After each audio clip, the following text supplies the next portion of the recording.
आजकाल आमच्या दिवसाची सुरुवात कपडे खराब करण्यापासून होते. आम्हाला खायला खाताना एवढी मस्ती करायची असते, की अर्धं जेवण तर कपड्यांवरच लागलेलं असतं. असो, आज रक्षाबंधन, आज आमच्या श्रीतिकचा फर्स्टवाला राखी आहे.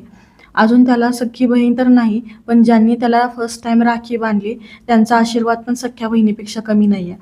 आणि आज नवीन कपड्यांमध्ये क्यूट दिसत असल्यामुळे आमच्या पप्पांना काय राहवलं नाही. ड्युटीवरून आल्यानंतर 10 मिनिट तर हा लाड करण्याचा खेळ सुरूच होता.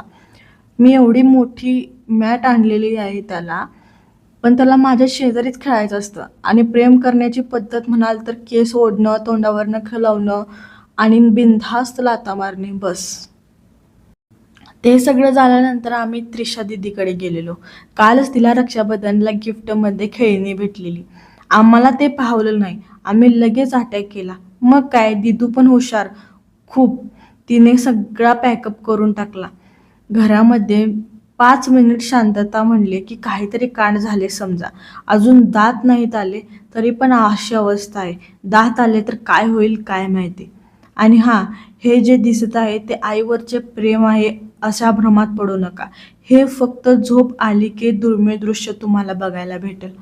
मुलाने एवढे पराक्रम दिवसभर केलेत म्हणले की त्याचे पप्पा काय कमी पडणार आहेत काय. मी काहीतरी गोष्टीला नको म्हणल्यावर डायरेक्ट रस्त्याच्या मध्ये त्यांनी सभा मांडली. म्हणे तू होय म्हणल्याशिवाय मी इथून उठणारच नाही. तर असा होता आजचा एंटरटेनिंग ब्लॉग. कसा वाटला नक्की सांगा आणि सबस्क्राईब तेवढं करून घ्या काय प्लीज.